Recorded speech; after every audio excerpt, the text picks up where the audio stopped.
Hello dear students, welcome back to your biology class. So I am again here with the last part of your circulatory system, part 4, and in this part you will learn about the blood groups.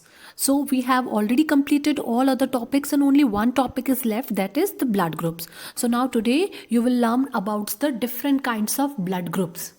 So all of you have heard about this thing that some are saying that my blood group is A positive, some are saying I have B positive blood group, some are saying my blood group is O. So let us learn why all are having different kinds of blood group and what is the meaning of that A, B and O. Okay. So actually there was one scientist called Landsteiner. He discovered one thing many years ago, that all the persons are not having similar kind of blood. That is, the chemical composition of the blood vary from person to person. Okay, he tested all the blood of different persons. Okay, उसने group बनाया और लोगों के blood को test किया. Then he realized and he discovered that we have already discussed that in our blood we are having a cell called as RBC, and on the surface of the RBC there is one small protein is present, and that protein is called as antigen. And then he said that the antigens are the proteins present on the surface of the RBC. You can see here, if it is the surface of the RBC, then on the surface of the RBC, the protein which is present here, it is called as antigen. And then he said that even the liquid portion, what is the liquid portion of the blood? That is the plasma. You have already learned about it. So he said that even the plasma is also having a kind of protein present inside it, and that protein is also different in different organism. So first of all, let us discuss about the protein which is present on the surface of RBC. What he said, that generally two types of proteins are present. On the surface of RBCs, he found that some persons are having some circular protein and he named that protein as A. Okay. So antigens कितने तरह के होते हैं? दो तरह के होते हैं. That is A and B. Okay. And he said that if any RBC surface is having that circular protein, then he said that this antigen is A. Okay. And then he said कि कुछ ऐसे blood भी मिले हैं मुझे कुछ लोगों में जो सरफेस है आरबीसी के, उनके ऊपर कोई एक अलग तरह का प्रोटीन है. That is, you can see here that it is a triangular protein. Okay. And he said that this protein is B. Okay. फिर उसने और लोगों का ब्लड टेस्ट किया एंड देन ही फाउंड कि ये जो दोनों तरह के प्रोटीन्स हैं, कुछ ऐसे भी लोग हैं जिनकी ब्लड के सरफेस पे, आरबीसी के सरफेस पे ये दोनों प्रोटीन्स प्रेजेंट है, यानी ए भी प्रेजेंट है और बी भी प्रेजेंट है. देन ही सेड कि such kind of proteins are present, both proteins are present on surface of RBC, then such kind of blood group is called as A B. तो उसने क्या किया, जैसा प्रोटीन प्रेजेंट है उस basis पे उसने ब्लड का नाम रख दिया. And he said that this person is having a protein, A antigen present है, तो इस ब्लड ग्रुप का नाम रख देते हैं ए ब्लड ग्रुप. अगर बी एंटीजन प्रेजेंट है then it is called as B blood group. And if both the antigens are present, A और बी दोनों प्रेजेंट है, then such kind of blood is called as A B blood group.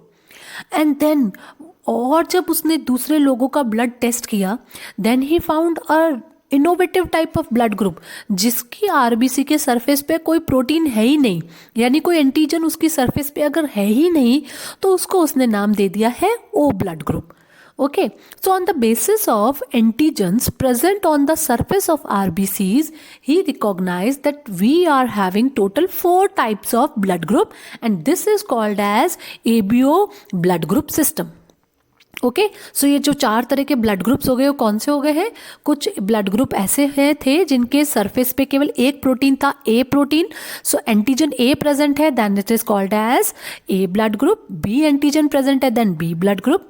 Both are present, then A B blood group. And if none of the antigen is present on the surface of RBC, then such kind of protein is, such kind of blood group is called as O blood group. Clear है? So antigens कितने हो गए? 2 तरह के हो गए, और उन 2 तरह के एंटीजन के बेसिस पे we are having 4 types of blood groups. Clear? Now again then he research more and then he realized कि जैसा मैंने बताया था कि उन्होंने क्या रिसर्च किया कि सरफेस के ऊपर भी प्रोटीन प्रेजेंट है, प्लस प्लाज्मा में भी, जो येलो कलर का लिक्विड पोर्शन है, प्लाज्मा में भी एक प्रोटीन प्रेजेंट है जो कि फ्रीली मूव कर रहा है, किसी के साथ अटैच नहीं है. You can see here antigens are attach on the surface of RBC, but there is one more protein which is freely swimming inside the plasma. Okay अब उसने उसके बारे में रिसर्च किया, तो उसने ये जो फ्रीली मूवमेंट कर रहा है प्लाज्मा में, उसने सबसे पहले इन प्रोटीन्स को एक नाम दिया है. क्या नाम दे दिया है? Antibodies.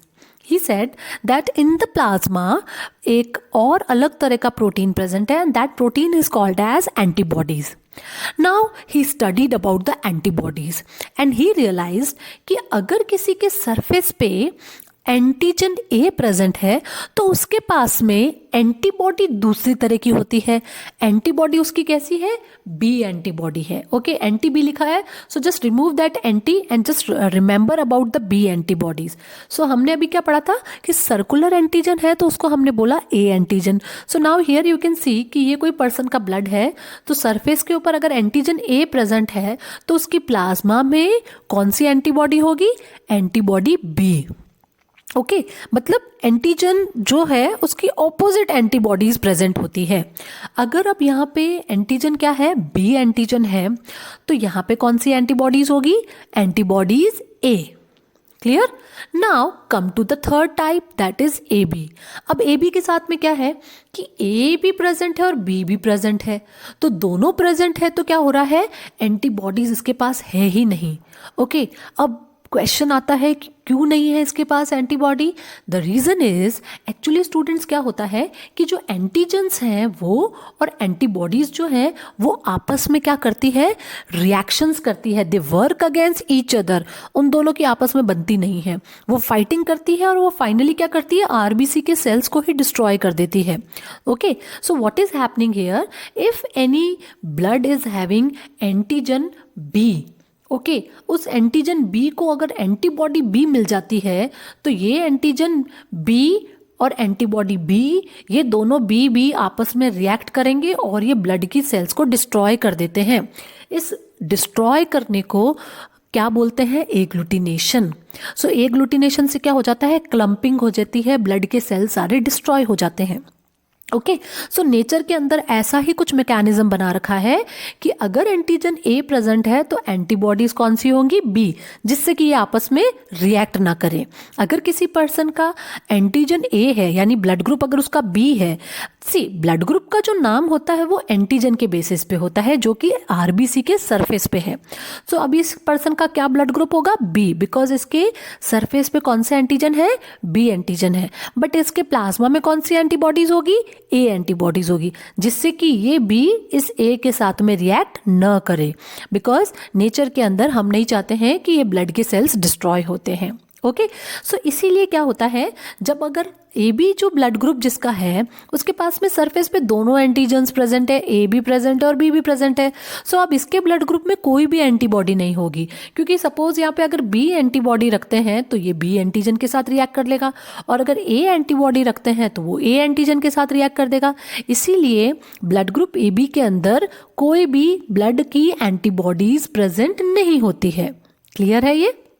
So we can say that antigen A, ये इसकी दोस्ती नहीं है एंटीबॉडी ए के साथ. एंटीजन ए और antibody A they both are incompatible. Incompatible का मतलब क्या है? जिनकी दोस्ती नहीं है. ओके सो इसीलिए हमें हमेशा अवॉइड करना है कि ये दोनों कभी मिक्स ना हो. तो जब भी क्या होता है, you all have seen that some time may be due to injury और in any surgery, some time it is required that blood should be transferred from any healthy person to any person who is in need, and that process is called as blood transfusion. The process by which blood is transferred from one person to another person, उसको क्या बोलते हैं? blood transfusion. Okay so you all no कि हमें कभी ना कभी किसी न किसी फैमिली मेम्बर को ब्लड डोनेट करने की या फिर ब्लड ट्रांसफ्यूज़न की ज़रूरत पड़ती है, ब्लड उसको चढ़ाना पड़ता है. But in case of that transfusion, blood can not transfused without matching the blood type. Okay, donor और रिसिपिएंट, जो जिसको ब्लड चाहिए और जो ब्लड डोनेट कर रहा है, दोनों का ब्लड ग्रुप टेस्ट करना बहुत ज़रूरी है। वाई? बिकॉज यू नो कि जो एंटीजन प्रेजेंट है उसके पास में कोई दूसरी एंटीबॉडीज नहीं देनी है। Suppose this person is of blood group A, okay. So अब इसको कौन दे सकता है? केवल ए ब्लड ग्रुप वाला दे सकता है या फिर ओ दे सकता है। I will explain you why O can also donate it, but you can see here that B blood group can not give to A blood group person. Why? Because अगर ये बी ब्लड ग्रुप यहाँ दिया तो ये जो antibodies है ये क्या करेंगी, ये जाके इस रिसिपिएंट की ब्लड सेल्स को खत्म कर देगी। मान लो ये बेचारा पर्सन तो वैसे ही ब्लड की नीड में था कि मेरे पास कमी है, मुझे ब्लड डोनेट करो, और गलती से अगर आपने ब्लड ग्रुप बी को डोनेट कर दिया, देन इसकी जो एंटीबॉडीज है वो इस रिसिपिएंट के सेल्स को डिस्ट्रॉय कर देगी। या फिर आपने ए बी दे दिया, तब क्या होगा, ये जो ए बी के सेल्स हैं, जो नए सेल्स आपने डोनेट किए हैं, ये क्या करेगी, इन सेल्स को डिस्ट्रॉय कर देगी, क्योंकि इसके पास में क्या है, ये एंटीबॉडीज कौन सी है, ये बी। सो ये बी एंटीबॉडीज यहाँ इस एंटीजन के साथ बाइंड होके क्या कर लेगी, एग्लूटिनेशन कर देगी। So we can not donate A B also. Now come to the next type, that is O. O के केस में क्या है, इसके ब्लड की जो सरफेस के ऊपर कोई भी एंटीजन नहीं है। सो अब यहाँ पे दोनों एंटीबॉडीज प्रेजेंट है प्लाज्मा में। बिकॉज ये दोनों प्रेजेंट भी है तो ये इस ब्लड की सेल्स को डिस्ट्रॉय कर ही नहीं सकती है, खुद की बॉडी के सेल्स को डिस्ट्रॉय नहीं कर सकती है, क्योंकि सरफेस पे कोई एंटीजन ही नहीं है। This is the main reason now we can donate this O blood group to every person. क्यों?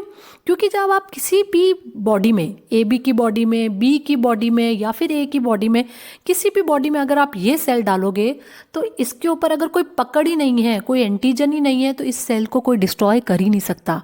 Okay, that's why the blood group O is called as universal donor because it can be given to any person with any blood group. इसकी जब surface पे कोई antigen है ही नहीं, चिपकावा ही नहीं है, तो ये जो एंटीबॉडीज हैं जो भी प्रेजेंट है, यहाँ तो है ही नहीं, और यहाँ पे जो भी प्रेजेंट है कोई भी इसको डिस्ट्रॉय नहीं कर सकती, क्योंकि इसके सरफेस पे कोई एंटीजन है ही नहीं।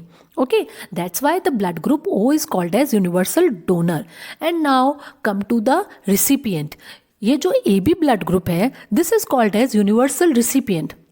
रिसिपिएंट का मतलब क्या होता है कि इस पर्सन का ब्लड ग्रुप जो है, इस पर्सन को कोई भी डोनेट कर सकता है। सो जो ए बी ब्लड ग्रुप वाले हैं वो बहुत लकी हैं, क्योंकि अगर इनको कभी ज़रूरत पड़ती है तो बी भी इनको दे सकता है, ए भी दे सकता है, ओ भी दे सकता है।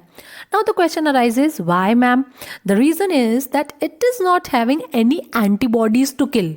इसके पास में ऐसे कोई एंटीबॉडीज ही नहीं है कि आने वाले डोनर सेल्स को ये किल करे। सब किल करने के लिए कोई सोल्जर्स ही नहीं है, तो कोई टेंशन ही नहीं है। ठीक है, तो इसके पास में कोई एंटीबॉडीज है ही नहीं, so he has not worried about any kind of donation. Okay, कोई भी इसको अगर ब्लड डोनेट करता है सो ये सबका ब्लड एक्सेप्ट कर सकता है। That's Y AB blood group is called as universal recipient and O blood group is called as universal donor. Okay, so now I think you all understood. Total we are having 4 types of blood groups, and these 4 types of blood group is blood group A, blood group B, blood group AB and blood group O. Okay, अब antigen कौन कौन से हैं? A blood group के पास surface पे antigen होगा A, okay, B blood group के पास B, और ए बी ब्लड ग्रुप के पास सरफेस पे दोनों एंटीजन होंगे, ए बी और B B, and that O is not having any antigen on the surface. Now let's talk about the antibody. अगर blood group A है तो एंटीबॉडी कौन सी होगी? बी। ब्लड ग्रुप अगर बी है तो एंटीबॉडी होगी ए। अगर ब्लड ग्रुप ए बी है तो कोई भी एंटीबॉडी नहीं होगी, और अगर ब्लड ग्रुप ओ है then it will have both the A and B antibodies. Okay, now let us discuss that blood group A can donate to whom. So A blood group अपने same person को दे सकता है, यानी जिसका A है उसको दे सकता है, plus it can also donate to that universal recipient. A B को भी दे सकता है। कैसे दे सकता है? अगर हमने ये ब्लड ग्रुप चढ़ाया इसको तो इसके पास किल करने के लिए कोई एंटीबॉडीज ही नहीं है, that's why it is universal recipient. Clear? B किसको डोनेट कर सकता है? टू द सेम पर्सन, जो बी है वो बी वाले को दे सकता है या फिर ए बी को दे सकता है। ओके, अब ए बी जो है वो किसी को नहीं दे सकता। A B can donate only to the same A B, और इसके अलावा वो किसी को भी डोनेट नहीं कर सकता। And if you are talking about the O blood group then O can give to A also, B also, A B also. Clear है? Okay, so now I think you understood that we are having these 4 main types of blood groups. Now let us come to the next topic, that is RH factor. RH factor की full form है rhesus factor. Okay, so now what happened that Carl Landsteiner, after many years, he discovered one more antigen on the surface of RBCs. अपने ही discovery के साथ साथ उन्होंने कुछ सालों बाद में एक चीज़ और डिस्कवर करी कि मैंने अभी तक केवल 2 ही एंटीजन डिस्कवर किए थे, that is A and B, but now I can say that there is one more another type of protein called as RH factor. Now why it is called as RH factor? क्योंकि human being में discover करने से पहले उन्होंने ये discover किया था Rhesus monkey के अंदर. You all know that rhesus monkeys are much more closer ancestors to us. तो जो साइंटिस्ट है वो पहले डिस्कवरीज हमेशा कहाँ करते हैं, मंकीज में करते हैं, और वहाँ पे अगर मिल जाता है then they will try in the human beings also. So first of all it was discovered in rhesus monkey, that's why it is called as RH factor. So what he said कि अभी तक मैंने आपको बताया था कि A and B antigen है, but now I am saying that there is one more another type of protein called as RH protein, and that type of protein is also present in human beings. Okay, and but what we were saying कि ये जो RH factor है ये 85% people में तो present है, but 15% में ये absent भी हो सकता है. Okay, absent भी है. Okay, and then he said कि अगर किसी person में ये present होगा तो हम उसको क्या बोलेंगे, positive. Okay, और अगर ये किसी person में नहीं है, एब्सेंट है मान लो, तो उसको हम बोलेंगे नेगेटिव पर्सन. ओके, सो अभी क्या हो रहा है, हमने अभी तक में 4 ब्लड ग्रुप्स पढ़े, A, B, AB and O. Okay, but now we are adding one more antigen that is RH factor. So now we can say कि जो हमारे 4 ब्लड ग्रुप्स थे पहले वाले, 4 ब्लड ग्रुप्स कौन से थे, A ब्लड ग्रुप अगर A एंटीजन है तो, B ब्लड ग्रुप अगर B एंटीजन है तो, AB ब्लड ग्रुप अगर दोनों एंटीजन है तो, और लास्ट है O. अब इन चारों के अंदर 2-2 वैरायटी हो जाएगी. क्यों? क्योंकि जो O है उसमें भी अगर हो सकता है RH फैक्टर एडेड हो, और अगर A है उसमें भी हो सकता है RH फैक्टर एडेड है या फिर RH फैक्टर एब्सेंट हो. B ब्लड ग्रुप वाला जो पर्सन है उसमें भी हो सकता है या तो RH फैक्टर भी प्रेजेंट हो या RH एब्सेंट हो, और AB ब्लड ग्रुप में क्या होगा, RH फैक्टर या तो प्रेजेंट होगा या फिर एब्सेंट होगा. सो नाउ यू कैन सी कि जो हमारे 4 मेन ब्लड ग्रुप्स थे, चारों की अब 2-2 वेराइटी और बन गई है, positive negative. So it would be like A positive A negative, यानी A तो प्रेजेंट ही है बट साथ में RH फैक्टर भी है तो A पॉजिटिव बोल दिया. यहाँ पे A प्रेजेंट है बट RH फैक्टर एब्सेंट है, then it is called as negative. Okay, then B positive B negative, AB positive AB negative and O positive O negative. Now here you can see O positive का क्या मतलब हुआ, O हमने इसलिए बोला था कि A और B दोनों एब्सेंट हो गए, बट O पॉजिटिव का मतलब क्या है, न तो इसमें A है न ही इसमें B है, बट इसमें RH फैक्टर प्रेजेंट है, then it is said to be O positive. And O negative का अगेन क्या मतलब हो गया, nothing. Okay, no antigen is there, no A no B and no RH factor, then it is called as O negative. So now we can say that total we are having, instead of having 4, now we can say we are having 8 main types of blood group. So जितनी भी human being की population है उनमें ये 8 blood group में से कोई भी एक blood group उस person के अंदर हो सकता है. Okay, understood about the Rhesus factor. Now ये जो RH फैक्टर है इसको भी ट्रांसफ्यूजन से पहले दिमाग में रखना जरूरी है. Okay, you understood that before transfusing we should make sure about the antigen and antibody compatibility. Okay, कि जो एंटीजन A प्रेजेंट है तो एंटीबॉडी A नहीं होनी चाहिए, B है तो B नहीं होनी चाहिए. तो ट्रांसफ्यूजन से पहले हमें क्या ध्यान रखना है, that we have already discuss, but now you should also discuss about the RH factor before transfusing the blood. Okay, so अभी ये ऐसा क्यों हुआ, क्योंकि बाद में उन्होंने क्यों रिसर्च की थी कि अगर कोई पर्सन A ब्लड ग्रुप का था, उसको जब किसी A ब्लड ग्रुप वाले को चढ़ाया तब भी उसके अंदर कोई ना कोई प्रॉब्लम आई. तब कार्ल लैंडस्टीनर ने देखा कि यानी कुछ और फैक्टर भी है जो भी इंटरफेयर कर रहा है. Then he discovered about that RH factor. Now RH factor के साथ में क्या दिमाग में रखना है ट्रांसफ्यूजन से पहले, that if a person is RH positive then you only positive both positive and negative person can donate to that person. Okay जो पर्सन RH पॉजिटिव है उसको पॉजिटिव और नेगेटिव दोनों डोनेट कर सकता है. Suppose if you are talking about A positive, so A positive person को A positive तो डोनेट कर ही सकता है क्योंकि एकदम सेम है, प्लस O पॉजिटिव भी कर सकता है. Then O negative and A negative can also donate to that person. तो जो पर्सन पॉजिटिव है उसको पॉजिटिव और नेगेटिव दोनों डोनेट कर सकते हैं. Okay but if a person is negative, now we are talking about A negative. I will take one example of A negative, then you can see that if a person is A negative, then A positive person cannot donate the blood to that person. A negative को same A negative तो donate कर सकता है, negative को negative donate कर सकता है, but जो पर्सन नेगेटिव है उसको पॉजिटिव डोनेट नहीं कर सकता है. Reason is that if a person is negative, what does it mean कि उसके पास में RH फैक्टर ब्लड में नहीं है. ओके अब आपने क्या किया, एक ऐसे पर्सन का ब्लड उसको डोनेट किया है जिसमें RH फैक्टर प्रेजेंट था. अब बॉडी ने क्या माना है कि ये कोई नया चीज़ आ गई है, नई चीज़ को उसने क्या रिकॉग्नाइज किया as a foreign particle, and the body will start making antibodies against it and it will start killing those donating cells. तो हमें क्या करना है, बॉडी को कुछ भी नया नहीं देना है. ओके बिकॉज बॉडी क्या करती है, नई चीज़ को फॉरेन पार्टिकल समझ लेती है कि ये मेरी बॉडी का हिस्सा नहीं है और उसको किल करना स्टार्ट कर देती है. सो if a person is negative, then only negative person can donate the blood to it.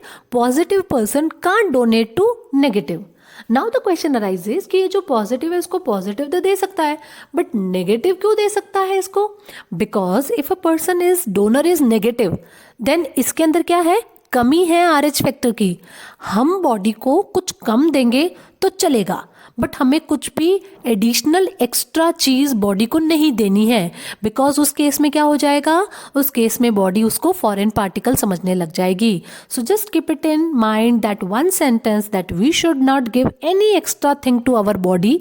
You can give something less but don't give anything more. Okay कुछ कम देंगे तो चलेगा बट हमें कुछ ज़्यादा नहीं देना है. सो अगर डोनर नेगेटिव है तो उसके पास RH फैक्टर नहीं है, वो अगर ब्लड देता है अपना तो दे सकता है आराम से क्योंकि उसमें बॉडी एंटीबॉडीज़ नहीं बनाएगी. बट अगर पर्सन नेगेटिव है और उसको किसी पॉजिटिव पर्सन ने चढ़ा दिया तो बॉडी उसकी सेल्स को एज अ फॉरेन पार्टिकल समझने लग जाएगी क्योंकि उसको RH फैक्टर एकदम नया लगेगा और वो कंसिडर कर लेगा कि ये फॉरेन पार्टिकल है, इसको किल करो.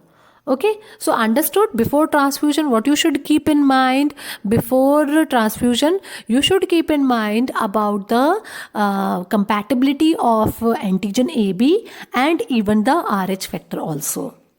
Okay, so this is all about your blood groups, and now here you can see there is one chart given here that total 8 blood groups are there. O negative and positive, A negative and positive, B negative and positive, AB negative and positive. Now who can donate the blood to whom, that you can compare with that chart. So better do one thing, first of all make a chart on your own by using your own mind and then you can cross check with this chart. Okay, जिससे आपको और ज़्यादा clear होगा, खुद को पता चलेगा कि कहाँ पे कौन डोनेट कर सकता है.